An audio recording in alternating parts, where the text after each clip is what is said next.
नमस्कार दोस्तों, मैं अतुल उपाध्याय दशहरा की हार्दिक शुभकामनाएं देता हूं आप सभी को। तो आज हम बात करेंगे रावण के बारे में। श्री राम भगवान और रावण की बात जब आती है तो प्रताप जी की एक पंक्ति याद आती है। श्री राम तेरे युग का रावण अच्छा था, 10 के 10 सारे चेहरे बाहर रखता था। वो जो अपनी बहन के लिए भगवान से लड़ जाए, वो जो सीता मैया को पवित्र लौटाए, राक्षस होने के बाद भी वो विद्वान कहलाता था। वो रावण, वो राक्षस किसी में नज़र नहीं आता। 10वीं की यह तिथि है जिस दिन श्री राम जी ने रावण का वध किया था, जिसे हम दशहरा के रूप में मनाते हैं और अपने बच्चे और अपनों को बताते हैं कि रावण के दहन के साथ बुराइयों का भी दहन हुआ था। हम रावण के बारे में सारी दुनिया तो बोलती है कि रावण बहुत बुरा आदमी था, रावण बुरा आदमी था, लेकिन उसके साथ साथ एक अच्छा आदमी भी था। कुछ अच्छी बातें भी थी रावण के अंदर जो सीखने के लायक हैं। तो बस वही चीज़ मैं आपसे आज लेकर आया हूँ कि वो क्या अच्छी बातें थी रावण से सीखने के लिए। चलिए शुरू करते हैं। रावण अपने अंतिम दिनों अपनी अंतिम सांसें गिन रहा था और श्री राम जी ने अपने छोटे भाई लक्ष्मण से कहा कि लक्ष्मण, रावण अपनी अंतिम सांसें गिन रहा है, तुम जाओ उनसे ज्ञान लेकर आओ, उस रावण महाज्ञानी से ज्ञान लेकर आओ। ये श्री राम जी, क्योंकि श्री राम जी जानते थे रावण के महाज्ञान को, रावण कितना महाज्ञानी था वो उनको आभास था। श्री राम जी को ये पता था कि रावण कितने महान, कितने विद्वान और कितने महाज्ञानी थे, इनका उनको आभास था। तो चलिए यही आपको बताना चाहता हूँ कि रावण से क्या चीज़ सीखी जानी चाहिए और क्या चीज़ नहीं सीखी जानी चाहिए, ये वही बताता है। तो बहुत सी सारी चीज़ें हैं जो हम रावण से सीख सकते हैं, उनकी ज़िंदगी से सीख ले सकते हैं। तो चलिए शुरू करते हैं। ज़िंदगी में आप चाहे कितने भी सफल बन जाएं, चाहे कितने भी आप सफल बन जाएं, लेकिन आप अहंकारी और घमंडी मत बनिएगा। और रावण ने अपने अंतिम समय में ये स्वीकार किया था कि वो घमंडी हो गया था। वो कहता है मैं घमंडी क्यों ना हूँ, ये सारी शक्तियाँ, ये वरदान, ये सब मुझे भीख में नहीं मिले हैं। इसके लिए मैंने मेहनत की है, कड़ी तपस्या की है, परिश्रम किया है, तब जाकर मुझे ये सारी जो ये वरदान है ये हासिल हुआ है। कोई मुझे भीख में नहीं दिया गया है, जिसका उसको घमंड था रावण को। सो इसी के वजह से, ये घमंड के वजह से रावण को, उसके परिवार को, उसका ये जो विनाश का कारण था ये उसका घमंड था। लेकिन दूसरी चीज़ रावण की ज़िंदगी से ये सीखी जाती है कि रावण ने वो तपस्या, वो परिश्रम, वो अनुशासन से वरदान प्राप्त किया, वो शक्तियाँ प्राप्त की। दूसरी चीज़ हम रावण से ये सीख सकते हैं, अगर सीखने वाली चीज़ें हैं तो ये चीज़ें हैं रावण से हम सीख सकते हैं। उसकी बुराई को न देखते हुए उसकी जो अच्छाई, जो रावण ने अपने परिश्रम से, अपने अनुशासन से, अपनी मेहनत से जो वरदान प्राप्त किया, जो शक्तियाँ प्राप्त की, तो यही सिखाता है। रावण की ज़िंदगी से यही सीख मिलती है। तो यही सीख मिलती है रावण से कि घमंड मत करो, घमंड कभी भी मत करो। आप चाहे कितने भी आगे बढ़ जाएं, आगे निकल जाएं, लेकिन जीवन में एक चीज़ याद रखिए कि आप बदलिए नहीं। समय चाहे कितना बदल जाए लेकिन आप मत बदलिए। आप जैसे हैं आप वैसे ही रहिए, आप जैसे थे वैसे ही रहिए, विनम्र रहिए, सज्जन रहिए। आप अपने आप को मत बदलिए। और रावण की दूसरी बात ये थी कि वो सबका सम्मान करता था, सबका सबको बराबर का सम्मान देता था, सबकी इज्जत आदर करता था, किसी को ना छोटा बड़ा नहीं समझता था।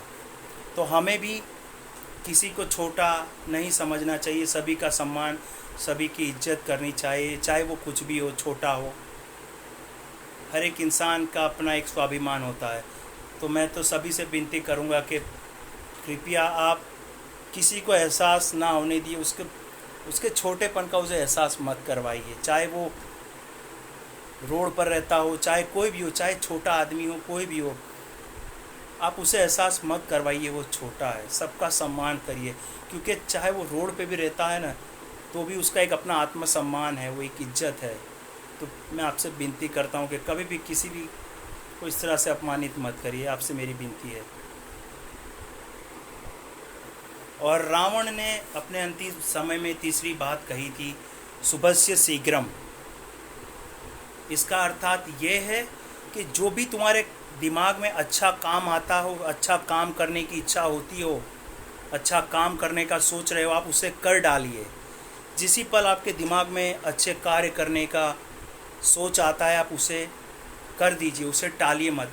और जो बुरा करने की आपके दिमाग में जो ख्याल आता है, उसे हमेशा टालिए, उसे हमेशा टालिए। ये ख़राब चीज़ों से और दूर रहिए। ये तीसरी बात उनकी ये जो बातों से, तीसरी बात से ये सीख मिलती है कि जो अच्छा काम जब भी आपके दिमाग में आए, उसे टालिए मत कि मैं कर दूंगा, बाद में हो जाएगा। नहीं, उसी अच्छे काम को उसी समय आप कर दीजिए और बुरे काम को हमेशा टालते रहिए। तो रावण की ज़िंदगी से ये एक सीख मिलती है। उन्होंने अंतिम समय में यही कहा था, शुभस्य शीघ्रम। इसका अर्थात ये है कि जो भी अच्छा काम आपके दिमाग में आए, आप उसे पूरा कर दीजिए। ये सीख मिलती है रावण से।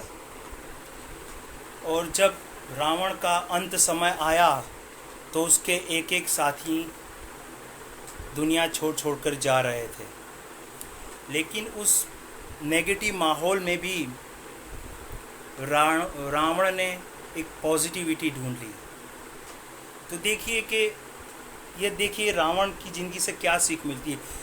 नेगेटिविटी में भी रावण ने एक पॉजिटिविटी ढूंढ ली। तो वही है कि हमारे जीवन में भी ऐसी कई परेशानियां आती है, नेगेटिविटी आती है, पर उस नेगेटिविटी में से हमको किस तरह से पॉजिटिविटी लाना है, बस यही वो रावण की ज़िंदगी से सीख मिलती है। और अपने अंतिम समय रावण अपनी पत्नी मंदोदरी से कहता है, क्या हुआ मेरा अंत समय आया तो।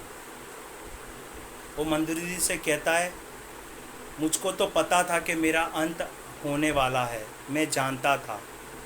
ये रावण के शब्द थे अपनी पत्नी मंदोदरी से। और ये दुनिया याद रखेगी कि श्री राम भगवान ने मुझे मारा था। और जब जब श्री राम भगवान का नाम लिया जाएगा, तब तब मेरा नाम उनके साथ हमेशा लिया जाएगा। और दुनिया याद करेगी कि विष्णु भगवान को मनुष्य अवतार लेकर इस धरती पर मुझे मेरा वध करने के लिए आना पड़ा। तो जब जब श्री राम जी का नाम लिया जाएगा, प्रभु श्री राम जी का नाम लिया जाएगा, तब तब उसमें मेरा नाम ज़रूर आएगा। तो देख लीजिए, ये जो एक नेगेटिविटी में से भी रावण ने कैसी अपनी एक पॉजिटिविटी निकाली। तो बस यही सिखाती है, ये रावण की ज़िंदगी से यही सीख मिलती है कि चाहे कितने भी नकारात्मक आपके जीवन में विचार सोच हो, लेकिन उसको किस तरह से सकारात्मक बनाना है, किस तरह से उस नेगेटिविटी को किस तरह से पॉजिटिविटी में कन्वर्ट करना है, बस यही सीख मिलती है रावण की ज़िंदगी से। और रावण कहते हैं कि हमारे जीवन में अपनों का साथ होना ज़रूरी है, उनका साथ होना हमारे जीवन में बहुत ही ज़रूरी होता है। तो यही रावण सिखाते कि परिस्थिति, देखिए इनसे ये भी सीख मिलती है कि किसी भी परिस्थिति में हमारे अपनों का साथ होना बहुत ही ज़रूरी होता है। देखिए, आपके अपनों का साथ था, इसके लिए आज आप हैं।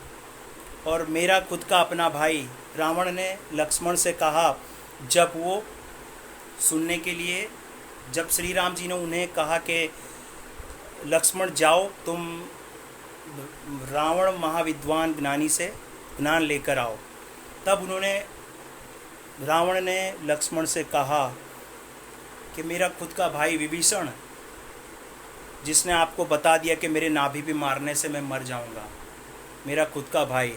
तो बस यही है कि परिस्थिति चाहे कैसी भी हो, कुछ भी हो, अपनों का साथ होना बहुत ही ज़रूरी है। तो देखिए, रावण की ज़िंदगी से काफ़ी कुछ सीखने को मिलता है। दुनिया बोलती है, कहती है बिल्कुल होगा कि रावण बहुत बुरे थे, लेकिन हमको उसकी बुराइयों को न देख कर रावण की अच्छाई को सीखना है, देखना है, उससे सीख लेनी है कि रावण की ज़िंदगी से हम क्या सीख ले सकते हैं। तो बस रावण की ज़िंदगी से यही सीख हमको